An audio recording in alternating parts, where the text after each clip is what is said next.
Welcome, dear listener, to Candle by the Sea. You've arrived at a quiet place where the world begins to slow and the night gently opens its arms. Before we begin, allow yourself to settle into a comfortable position. Let your shoulders soften. Let your breath become slow and natural, like the rhythm of waves moving across a calm shore. There is nothing you need to do, nowhere you need to go. This time is just for you. If you find comfort here, if these stories help you unwind, fall asleep, or simply feel at peace, you are warmly invited to subscribe to the channel. By subscribing, you'll always know when a new story is waiting for you, ready to accompany you through quiet nights and peaceful moments. Now, allow your breathing to slow just a little more. With each exhale, imagine the day gently fading away. And when you're ready, let the story carry you. The Clockwork Labyrinth. Part 1. The Gate Where Time Hesitates. The night did not arrive all at once. It settled gently, as though the world itself had decided to exhale. At the far edge of a quiet horizon, where the sky deepened into shades of indigo and silver, there stood a structure that did not belong to any single moment. It was neither ancient nor new, neither ruined nor pristine. It simply was. Those who might have stumbled upon it in another age would have called it a myth, a mirage, or a dream remembered incorrectly. But tonight, under a sky dusted with early stars, it waited patiently. This was the entrance to the Clockwork Labyrinth. The seeker arrived without footsteps. One moment, the path behind them existed; the next, it did not. There was no sense of being led, no memory of deciding to come. Only the quiet certainty that this was where they were meant to be. They paused at the threshold, not from fear, but from recognition. Before them rose a gate of interlocking brass and bronze, taller than any cathedral door, yet shaped with a grace that felt almost tender. Gears rested within gears, rings turned within rings, each etched with symbols too subtle to be read, yet strangely familiar. Some moved slowly, like the turning of distant constellations. Others remained still, as if waiting for permission. There was no ticking sound. Instead, the air itself seemed to hum, a low, soothing resonance, like a lullaby remembered from long ago. It vibrated gently through the seeker's chest, steady and calm, syncing with their breath. Above the gate, carved into a smooth arc of metal, were no words. There were never words here. The labyrinth did not announce itself. It did not explain. It simply invited. The seeker rested their hand against the cool surface of the gate. It was warm, not heated, but alive in a way that felt thoughtful, aware.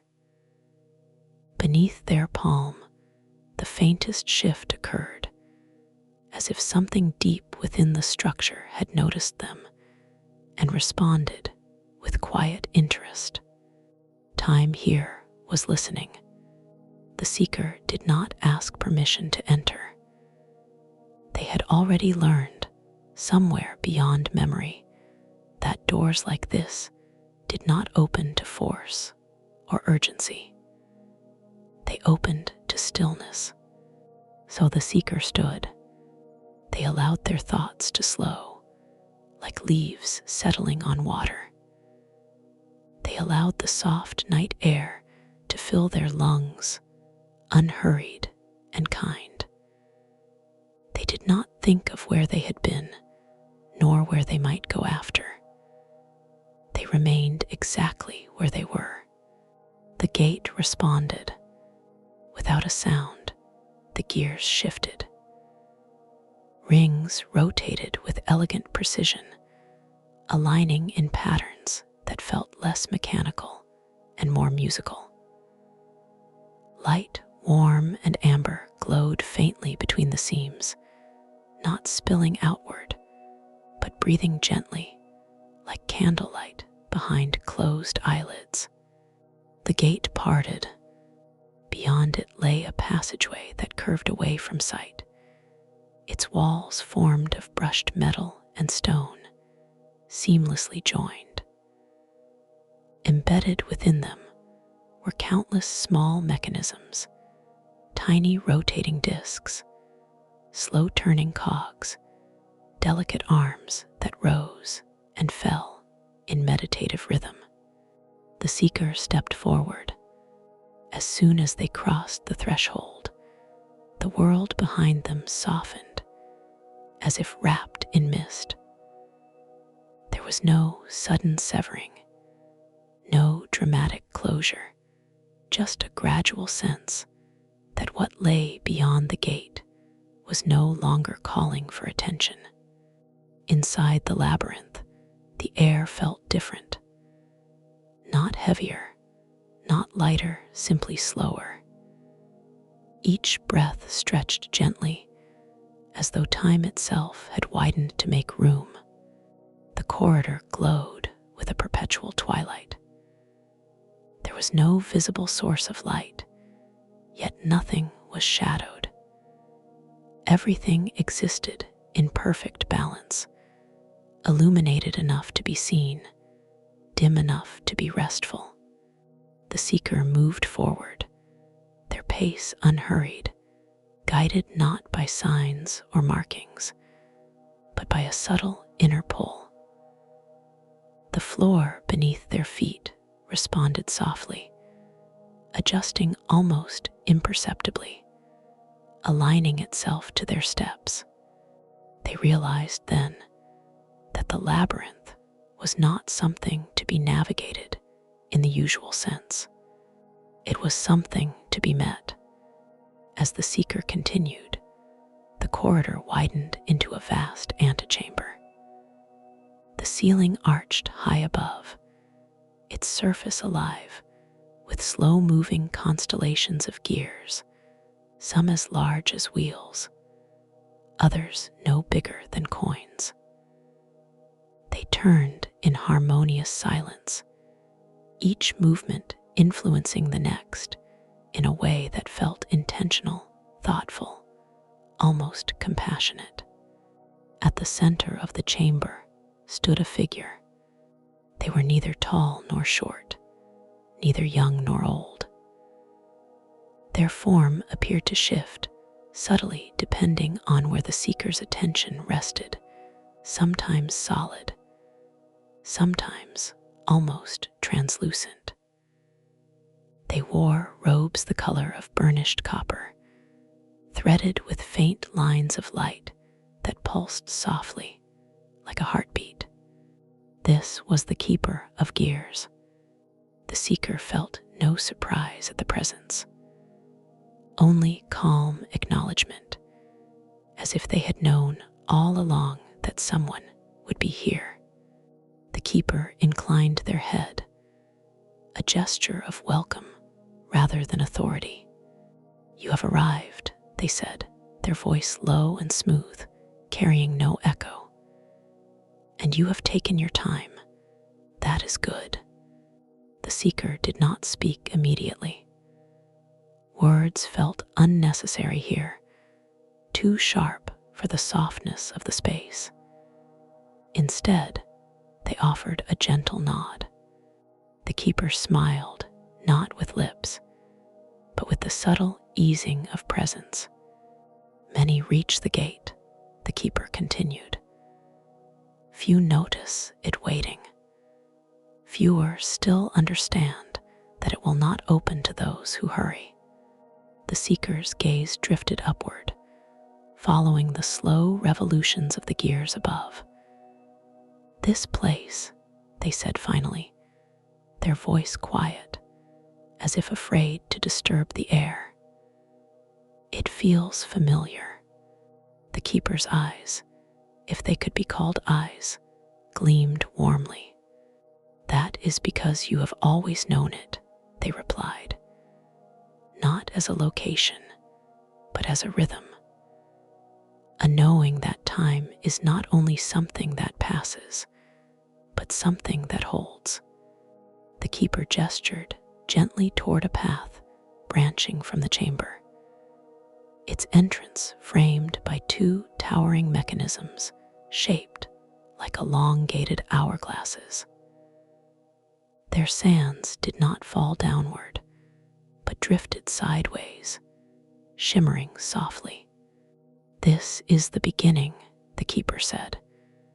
Not of the labyrinth, but of your listening. The seeker felt a quiet curiosity unfold within them, not urgency, not excitement, but a deep, peaceful interest. What is required of me? They asked. The keeper considered this, then shook their heads slowly. Nothing, they said. And that is often the hardest thing to offer. The gears above shifted slightly, adjusting their patterns. The entire chamber seemed to breathe in unison. You will walk, the keeper continued, because walking is how you notice. You will pause, because pausing is how you hear. And when the labyrinth changes, you will not resist it. That is all. The seeker absorbed these words, letting them settle without analysis. And if I lose my way, they asked. The keeper's smile deepened. There is no such thing here, they said gently. Only different paces of understanding. With that, the keeper stepped aside, not vanishing, but becoming less distinct, blending into the quiet motion of the mechanisms around them. The seeker turned toward the path. As they approached, the hourglass-shaped guardians shifted slightly, their sands glowing brighter for a moment before returning to their gentle drift. The passage beyond curved inward, lined with softly rotating rings set into the walls, each one engraved with symbols that seemed to change when not looked at directly. With each step, the seeker felt something loosening within them, threads of tension they had not known they carried. The labyrinth did not pull these away. It simply made space for them to unwind. The farther they walked, the more the outside world felt like a distant shore, remembered fondly, but no longer pressing. At a bend in the passage, the seeker paused. They noticed then that the gears nearest them had slowed, their movements syncing subtly with the rhythm of the seeker's breath. When the seeker inhaled, the gears widened their arcs. When they exhaled, the motion softened. Time here was not measured. It was shared. A soft chime echoed in the distance, not a signal, not a warning, but an acknowledgement. The labyrinth was aware of the seeker's presence now, not as an intruder, but as a participant. Ahead, the path opened toward a warmer glow, tinged with hues of gold and amber. The air carried a faint scent like old books, candle wax, and rain on stone. A feeling of memory stirred, gentle and inviting. The seeker felt it then, the first true threshold within the labyrinth. Beyond this point lay the chambers, where time remembered itself. They took one more slow breath, steady and calm, and with that, the seeker stepped forward, deeper into the Clockwork Labyrinth, toward the Hall of Remembered Hours, while the gate behind them rested quietly, already knowing they would return, changed in ways too subtle to name. The gears turned on, and time, for the first time in a long while, smiled. Part 2. The Hall of Remembered Hours. The warmth grew gradually. As the seeker moved beyond the gentle curve of the passage, the amber glow ahead deepened, becoming richer, fuller, as though the labyrinth itself were preparing a softer light. The air changed, too, not in temperature, but in texture. It carried a faint heaviness, like a well-loved blanket settling across the shoulders. Each breath felt slower, deeper, weighted with meaning. The path widened until it became a broad corridor, its floor formed of polished stone, veined with thin lines of light. These lines did not run straight. They curved and looped, intersecting and drifting apart, like paths traced by wandering thoughts. At the far end, the corridor opened into a vast circular chamber. The seeker stepped inside and felt time shift, not abruptly, but tenderly, as if something unseen had placed a hand on their back and whispered, "Here." This was the Hall of Remembered Hours. The ceiling arched high above, formed of overlapping rings that rotated slowly, each one carrying faint images along its surface. These images were not sharp. They shimmered like reflections on water, suggestions rather than scenes. Laughter without sound, faces without clear features. Sunlight filtered through leaves that no longer existed. The walls were lined with tall alcoves, each framed in softly glowing metal. Within each alcove floated a memory, not the seeker's alone, but something broader, more universal. A child learning to walk, a traveler standing at a crossroads, a quiet moment before sleep when the world feels briefly whole. The seeker felt no rush of emotion, no ache or longing. Instead, a deep calm spread through them, as though these memories were not demanding attention, only offering companionship. A gentle presence stirred beside them. The seeker turned and saw figures forming slowly in the air, shapes made of pale light and soft shadow. They were human in outline, yet not bound to any single identity. Their edges shimmered, shifting subtly, as if composed of many moments layered together. These were the echoes. They moved without footsteps, gliding across the stone floor, gathering near the seeker with quiet curiosity. Their faces were indistinct, yet something about them felt profoundly familiar. One of the echoes stepped forward, or perhaps drifted closer, was more accurate.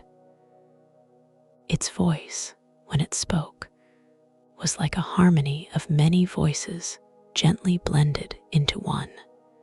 "You have come to where time remembers," it said, not as it was recorded, but as it was felt. The seeker inclined their head in acknowledgement. "Are these my memories?" they asked softly. The echo tilted its head, the light within it rippling. "They include yours," it replied, "but they are not owned by you. Memories do not belong to any one soul. They pass through us, shaping, teaching, and then resting." As the echo spoke, one of the alcoves brightened slightly. Within it, an image became clearer. A quiet room at dusk, a window open to evening air, the sound of distant bells. The seeker felt a faint recognition, not a specific recollection, but a feeling they had known many times. Peace before change. The echo gestured gently. "Walk," it said. "The hall will meet you where you are willing to look." The seeker moved forward. As they passed the first alcove, the image within shifted, responding to their presence. The quiet room faded, replaced by another moment. Standing alone beneath a wide sky, uncertainty stretching ahead like an unmarked road, the seeker felt a stir within them, not discomfort, but awareness. Further along, another alcove glowed. This one held a memory tinged with sorrow. A farewell unspoken. A door closed too quietly. Yet the pain that might have accompanied such a scene was softened here, wrapped in understanding. The echoes drifted alongside the seeker, never crowding, never retreating too far. One spoke again, its voice warm. "Here the past does not accuse," it said. "It only explains." The seeker paused before an alcove that pulsed faintly, as if hesitant.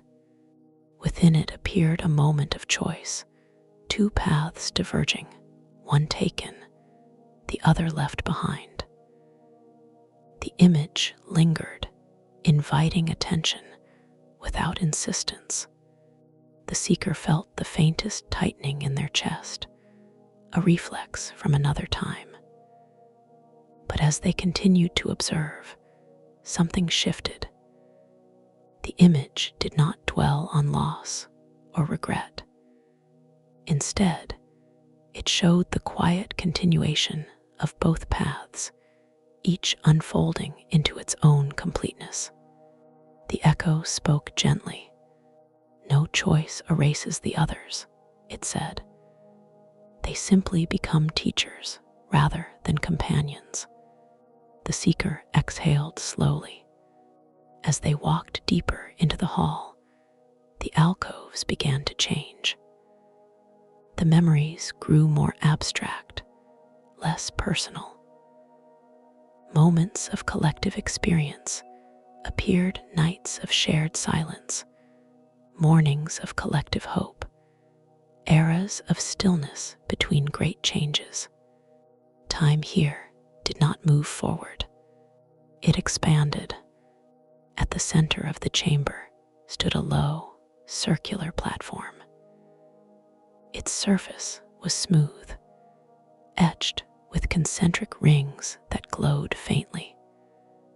Above it hovered a slowly rotating sphere of light, composed of countless tiny fragments, each one a memory waiting to be noticed.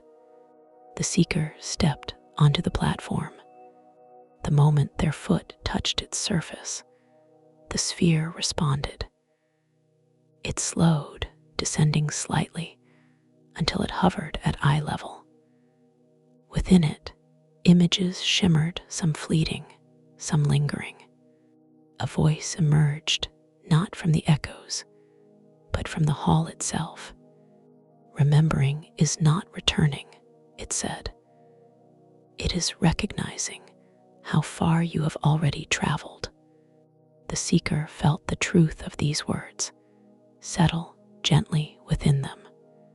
One memory drifted forward, clearer than the others. It showed a moment of stillness, a pause between breaths, a moment before sleep, a quiet awareness of being alive. The seeker felt a deep sense of familiarity. This moment, they whispered, I've known it many times. Yes, the hall replied. And each time you thought it was passing, in truth, it was waiting. The echoes gathered closer, their forms glowing softly. One reached out, not touching the seeker, but hovering just close enough for warmth to be felt. Many who enter this hall seek to change what has been, the echo said. You do not. The seeker considered this. I don't wish to undo, they said slowly, only to understand. The echo's light brightened in approval. Then you are listening. The sphere of memories began to rise again, slowly returning to its place above the platform. As it ascended, the images within it softened, becoming less distinct, like dreams dissolving at dawn.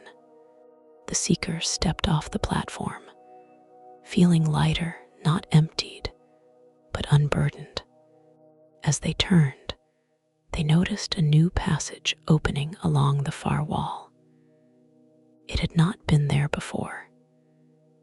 Its entrance was framed by tall panels of softly glowing metal, their surfaces etched with symbols that seemed to breathe in time with the seeker's heartbeat. The echoes drifted toward the passage, then paused. This is where the remembering rests, one said. Beyond this, time no longer looks back. The seeker met the echo's gaze, or the place where its gaze would be, and felt gratitude rise quietly within them. Will I see you again? They asked. The echo smiled, its form shimmering. You already have, it replied. And you will, whenever you allow memory to be gentle. With that, the echoes began to dissolve, not disappearing, but diffusing into the ambient glow of the hall. Their presence lingered, woven into the walls, the air, the light itself. The seeker turned toward the new passage.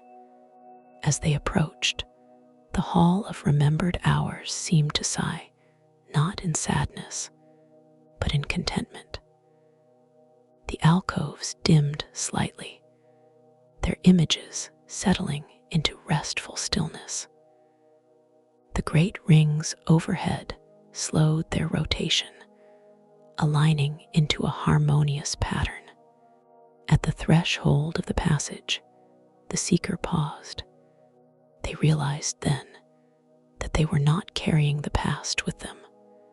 They were leaving it exactly where it belonged, held, understood, at peace. The seeker stepped forward. The passage beyond was narrower, quieter. The light shifted from amber to a softer, silvery hue.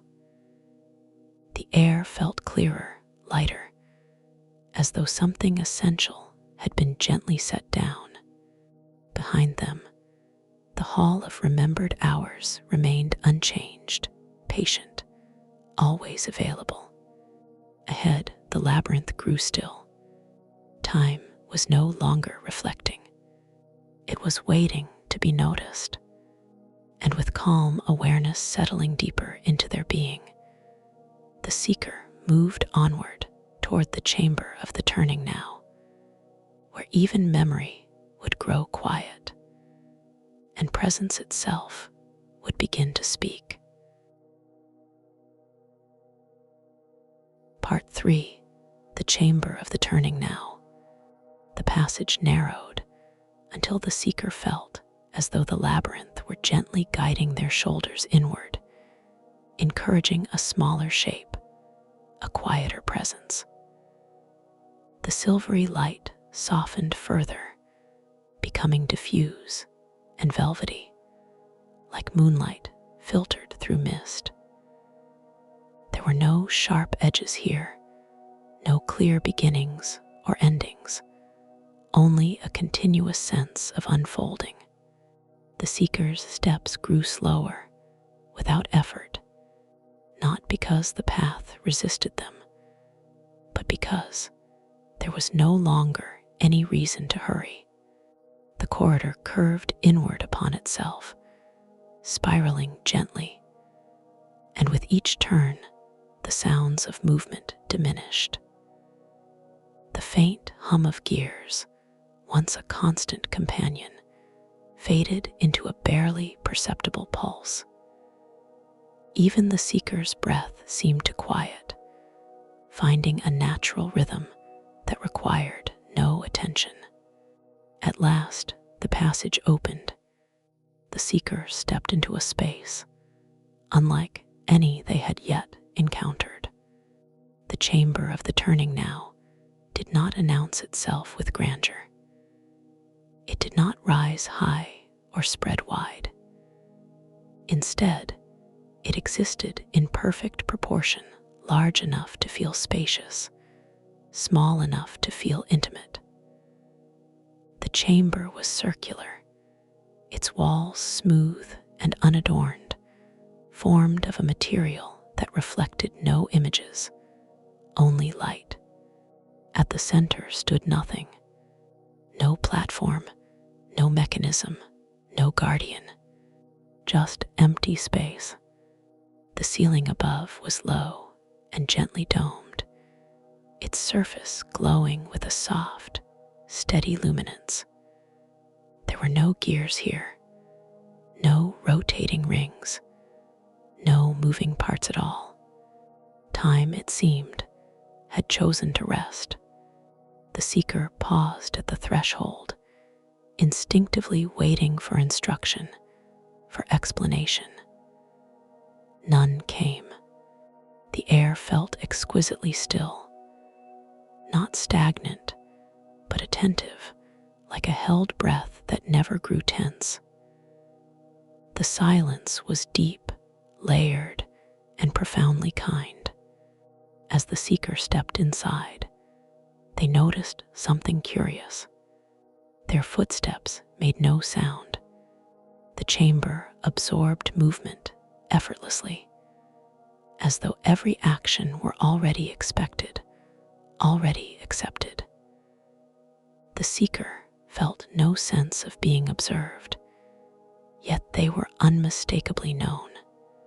A presence emerged, not from any direction, but from the space itself. It was not a figure, not a shape, not even a voice in the usual sense. It was a feeling of awareness, gentle and expansive, like a lake that reflected the sky without effort. The moment weaver was here. The seeker did not see them at first. They felt them, an intelligence woven into stillness, a consciousness that did not move because it had nowhere to go. "You have arrived," the presence said, though the words seemed to form inside the seeker rather than reach them from outside. "And you have brought nothing with you. That is why the door opened." The seeker stood quietly, letting the words settle. They realized then that the subtle weight they had been carrying, the impressions of memory, the gentle teachings of the hall behind them, had indeed fallen away. Not erased, but set aside. "What is this place?" the seeker asked, their voice barely more than a thought. "This is where time stops trying to explain itself," the moment weaver replied. "Here, it simply is." The seeker took a few slow steps toward the center of the chamber.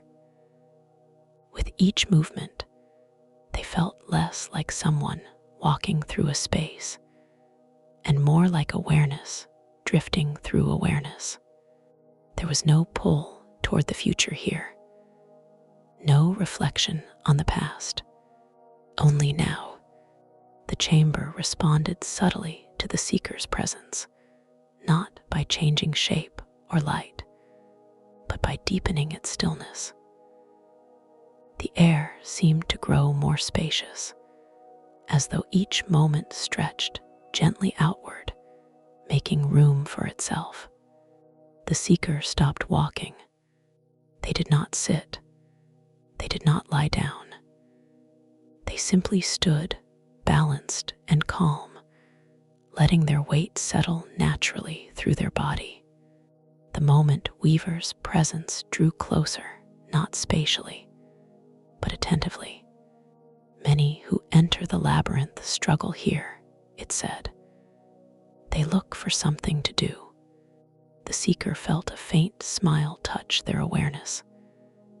And there is nothing to do, they replied. The stillness warmed like approval. There is only noticing, the moment Weaver said. Notice your breath. Notice the space between thoughts. Notice the moment before a feeling becomes a name. The seeker followed these gentle suggestions without effort. Their breath flowed in and out, uncounted, unobserved until now. Thoughts arose, soft impressions, half-formed ideas, and drifted away before solidifying. Time did not pass. It expanded inward. The seeker became aware of subtle sensations they had long overlooked. The quiet hum within their chest, the gentle warmth at the center of their being, the delicate awareness that existed even when nothing was happening. This is the turning now, the moment Weaver continued. It turns not because it moves, but because everything else revolves around it. The seeker felt a profound ease settle into their posture, into their presence. Muscles softened. Awareness widened. They were no longer standing in the chamber. They were standing as the moment. Images flickered briefly at the edges of perception, memories attempting to return, futures gently knocking. But each dissolved as soon as it appeared, like mist touched by sunlight. Why does this feel unfamiliar?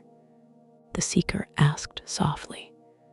Because you visit it often, the moment Weaver replied, but rarely stay.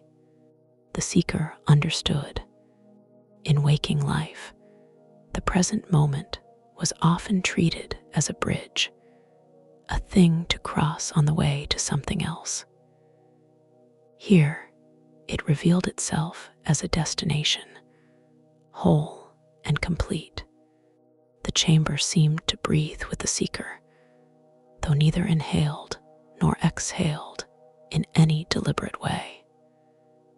The light remained constant, neither brightening nor dimming. How long should I remain? The seeker asked. The moment Weaver's response carried a hint of gentle amusement. As long as you are here. The seeker let go of the question. Minutes, or what might have been minutes, passed without measure. Or perhaps no time passed at all. The seeker's awareness deepened, settling into a state that felt both alert and profoundly restful. They noticed then that their sense of self had softened. There was no need to define who they were, where they had come from, or what awaited them beyond this chamber. They existed, and that that was enough. You are learning the difference, the moment weaver said, between living through time and living within it. The seeker felt a subtle shift within a recalibration. Something fundamental aligned, like a compass finding true north. Will this feeling remain when I leave? They asked quietly. The moment weaver did not answer immediately. Instead, the stillness deepened, inviting patience. This is not a feeling, the presence said at last. It is a place you can return to. It moves with you, even when you forget. The seeker absorbed this truth, letting it anchor gently within them. At the far edge of the chamber, an edge the seeker had not noticed before, a faint glow began to form. It was not a doorway yet, not fully defined, just a suggestion of direction emerging naturally, without urgency. The moment weaver's presence receded slightly, not withdrawing, but allowing space. You will leave when you are ready, it said. The chamber does not close. It simply waits. The seeker felt gratitude bloom softly within them, not directed toward any figure, but toward the moment itself. They took one slow step toward the emerging glow. The chamber did not resist. It did not cling. It released without loss. As the seeker moved, they noticed something remarkable.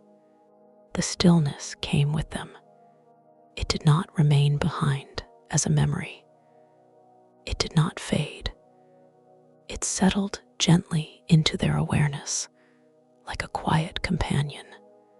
The glow ahead strengthened, forming the outline of a passage. Its light carried a subtle warmth, tinged with the faintest hints of color, blues and golds interwoven, like dawn seen through closed eyes. At the threshold, the seeker paused. They turned not physically, but inward, acknowledging the chamber one last time. The space remained unchanged, eternally present, eternally now. Thank you, the seeker whispered.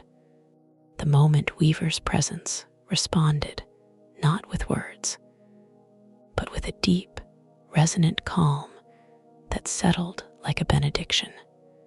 As the seeker stepped into the passage, the chamber of the turning now did not disappear. It simply became less noticeable. Time resumed its gentle hum, not as a demand, but as a rhythm. The faint whisper of movement returned, subtle and unintrusive. Ahead lay the gallery of unwritten tomorrows, where time would begin to look forward again, not with certainty, but with possibility. Behind, within the seeker, the present moment remained quiet, steady, endlessly available. And as they continued onward, the labyrinth turned with them, perfectly aligned, carrying the now into whatever came next. Part 4. The Gallery of Unwritten Tomorrows. The passage ahead unfolded without hurry.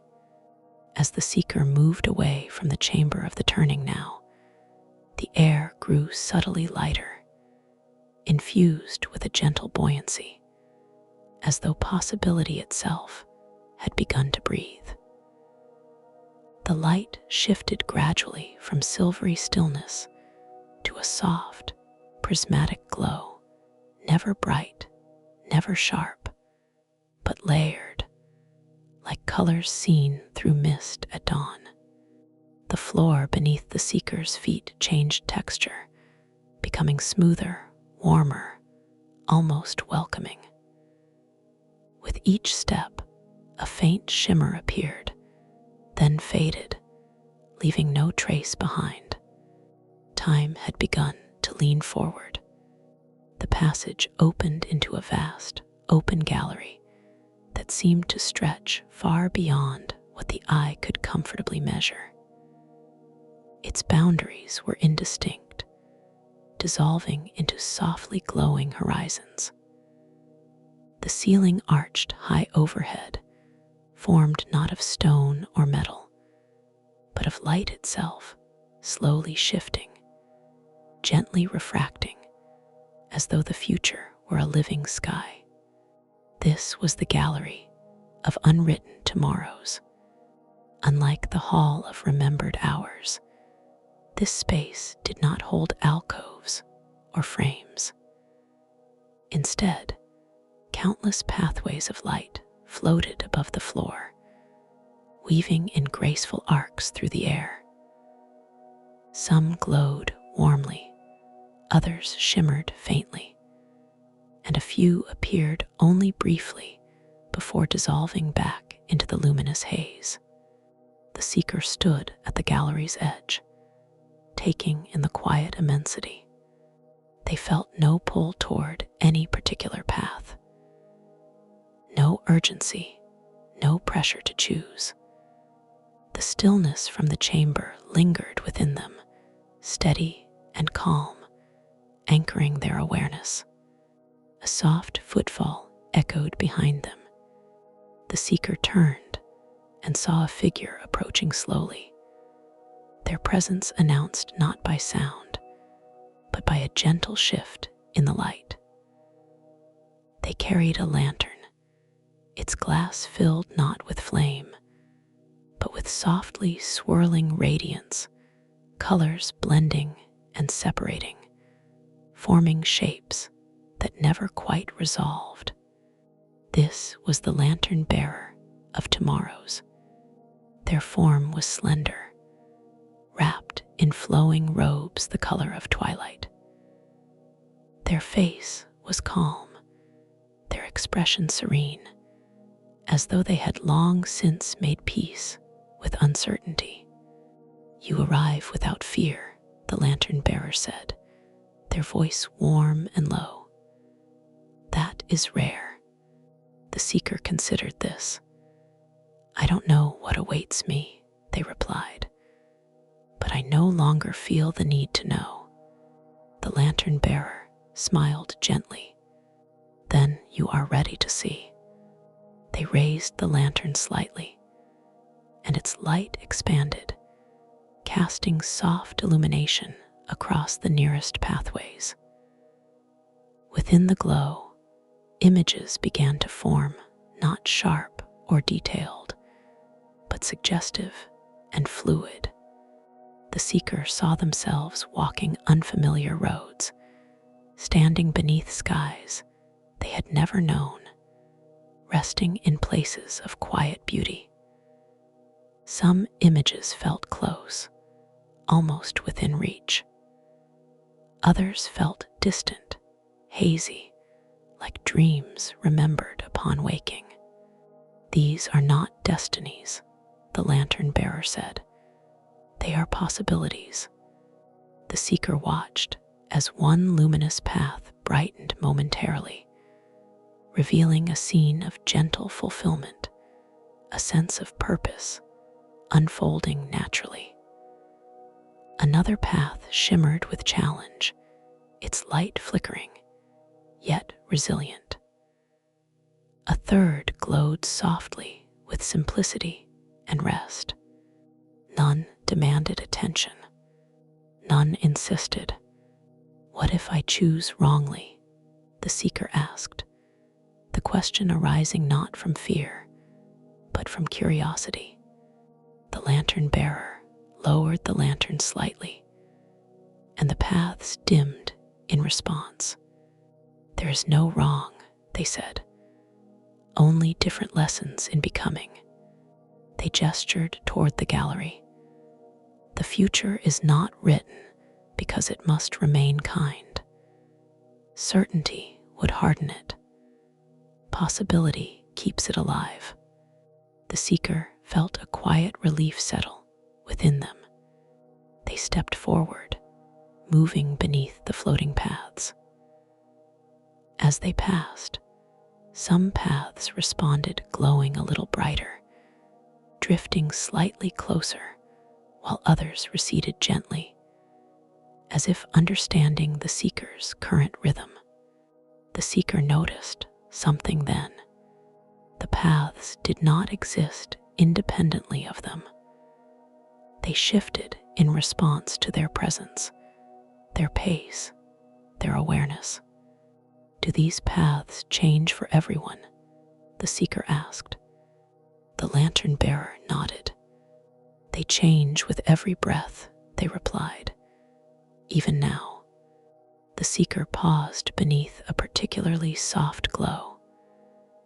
Within it, they sensed a future marked by quiet continuity, familiar rituals, gentle growth, deepening understanding. It felt comforting, steady. Nearby, another path pulsed with vibrant light, hinting at transformation, at stepping beyond known boundaries. The seeker felt no pressure to choose between them. Instead, a realization surfaced gently. They would walk many paths, one step at a time, not by choosing all at once, but by living. The lantern bearer seemed to sense this understanding. The future is not a doorway, they said. It is a horizon. You do not enter it. You move toward it, and it moves with you. As they spoke, the gallery's light shifted subtly, responding to the seeker's growing ease.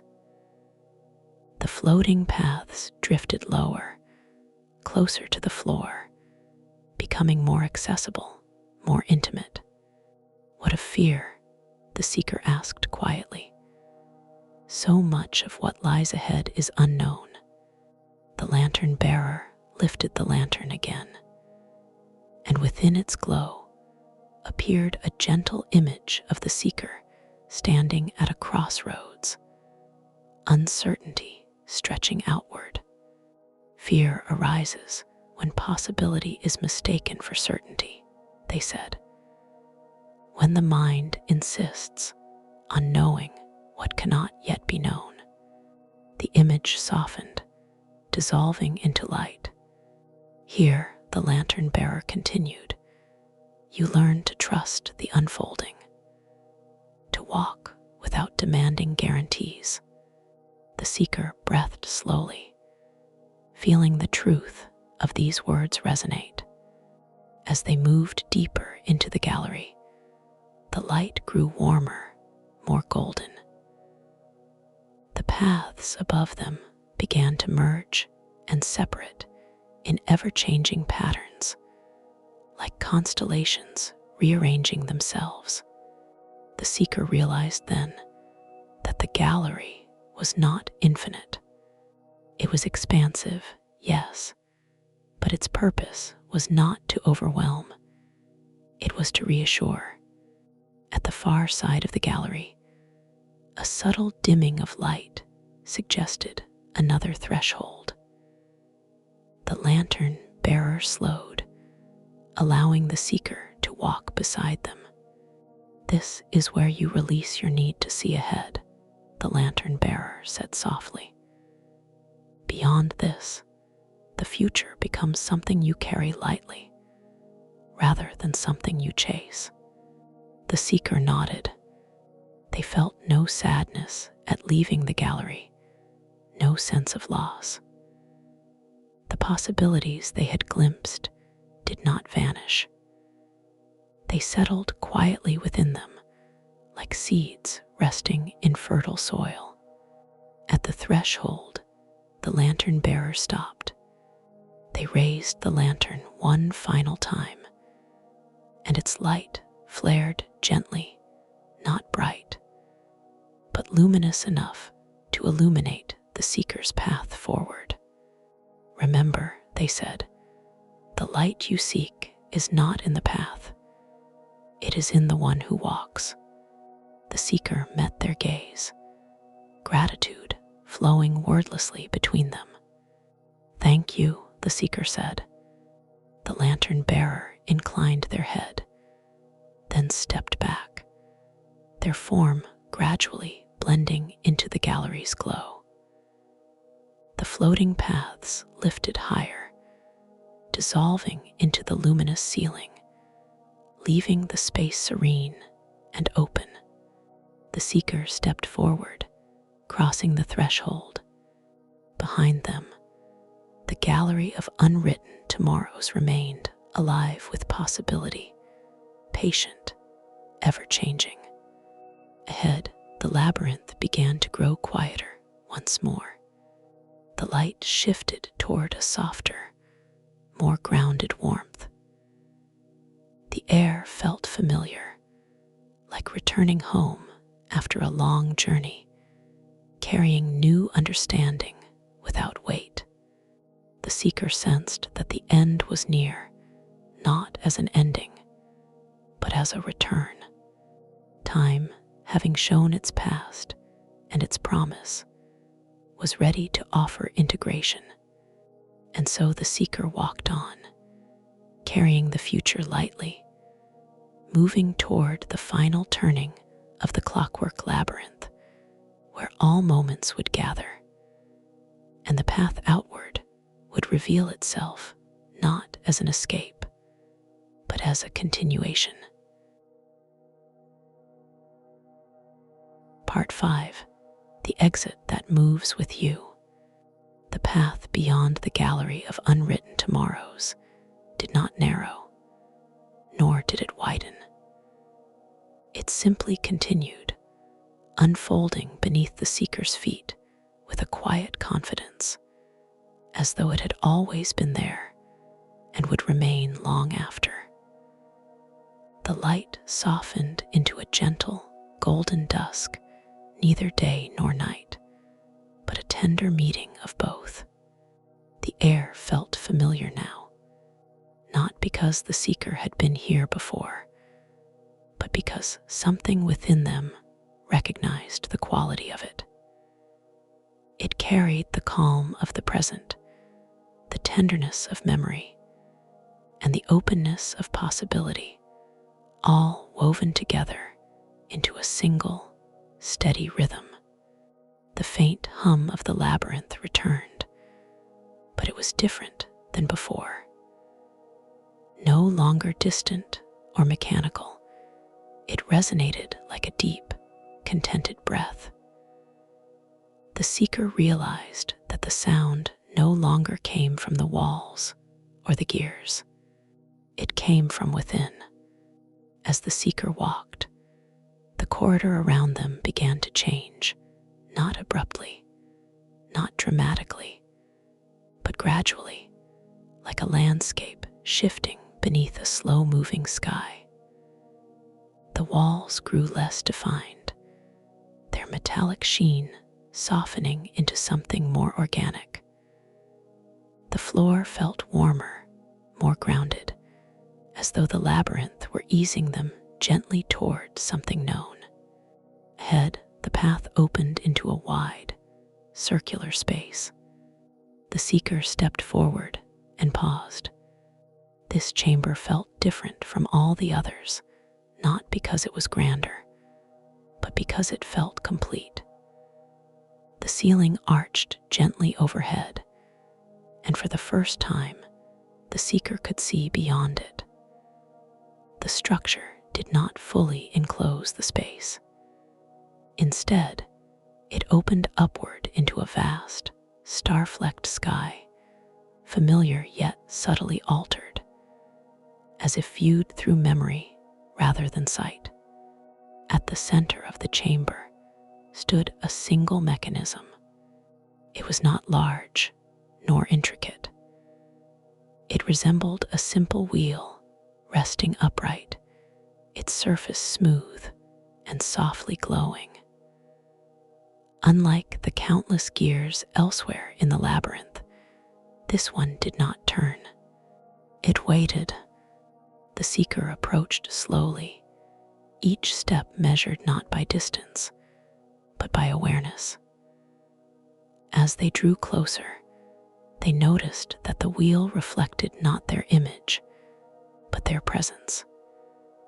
It shimmered with a quiet light that pulsed in time with their breath. A familiar presence emerged beside them. The keeper of gears stood there once more, their form gentle and steady, their eyes, if eyes they were, warm with recognition. "You have walked well," the keeper said softly. "Not because you reached the end, but because you listened along the way." The seeker felt a calm gratitude rise within them. "Is this the center of the labyrinth?" they asked. The keeper smiled. "There is no center," they replied, "only moments of balance. This is one of them." The seeker turned their attention back to the wheel. "Is this the exit?" The keeper's smile deepened. "It is an exit," they said, "but not a departure." The seeker considered this, feeling no confusion, only curiosity. The keeper gestured gently toward the wheel. "Place your hand upon it." The seeker did so. The moment their palm made contact, a warmth spread through them, not a surge, not a rush, but a steady unfolding, like dawn spreading quietly across a sleeping landscape. Images arose, not as visions, but as sensations. The hall of remembered hours, the chamber of the turning now, the gallery of unwritten tomorrows. They did not replay, they resonated. The seeker understood then that the labyrinth had not been a series of places to pass through, but states of being to recognize. The past, the present, the future, none of them existed separately. They turned together. The wheel beneath the seeker's hand began to move, not spinning, not rotating fully, just enough to signal alignment. The gentle hum of the labyrinth rose slightly, then settled again, deeper and calmer than before. "You may leave now," the keeper said, "or you may remain." The seeker looked at them. "What happens if I stay?" The keeper's voice was kind. "You would walk the same understanding again," they said, "and again. There is no harm in that. And if I leave," the keeper's gaze softened, "you will walk it everywhere else." The seeker felt the truth of this settle within them, quiet and unshakable. They looked upward through the open ceiling. The sky above felt close, intimate, as though the stars themselves were listening. A gentle breeze stirred, carrying a familiar scent, the same faint aroma of candle wax, old pages, and night air that had greeted them earlier. The seeker realized something then. They were not standing inside the labyrinth anymore. The labyrinth was standing within them. "I think I'm ready," the seeker said quietly. The keeper nodded, stepping back slightly. "Then walk," they said, "not forward, not back, simply onward." The seeker released the wheel. Nothing dramatic happened. There was no flash of light, no sudden shift. Instead, the chamber seemed to breathe, exhaling softly. The walls grew lighter, more transparent, until they felt less like barriers and more like gentle suggestions. The seeker took a step. The floor beneath them changed, not disappearing, but transforming seamlessly into a familiar path. The golden light softened into the glow of early evening. The hum of the labyrinth faded into the quiet sounds of a world at rest. The seeker found themselves standing at the edge of a landscape that felt both known and new.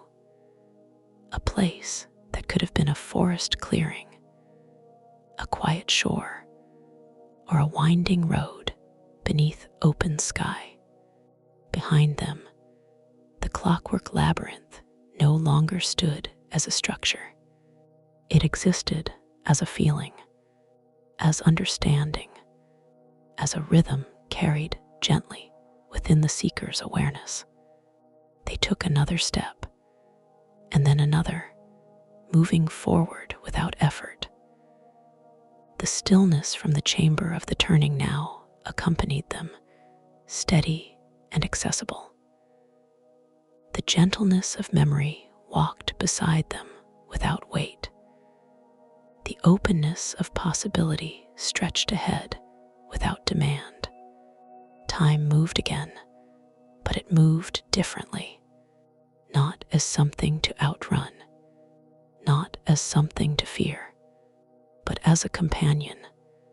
The seeker walked on, their pace unhurried, their breath calm.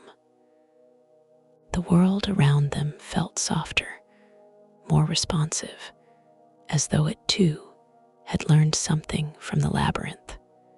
Somewhere unseen, gears continued to turn, not to measure seconds, but to hold moments gently in place. And though the seeker did not look back, they knew without doubt that the gate would always be there, not at the edge of the world, but at the edge of awareness, opening whenever stillness was offered. As the seeker continued onward, the path beneath them glowing softly with each step, the night settled once more, not as an ending, but as a resting place. Time slowed, the world breathed, and the journey, timeless, unforced, quietly infinite, continued, exactly as it always had, carrying the seeker forward, and gently, peacefully, home. And so the journey comes to rest, not as an ending, but as a quiet continuation. If your eyes have grown heavy, allow them to close. If sleep is already near, let it arrive gently, knowing that the path will still be here whenever you return. Thank you for sharing this moment and this story with me. If you would like more gentle tales to guide you into rest, you are always welcome to subscribe to Candle by the Sea.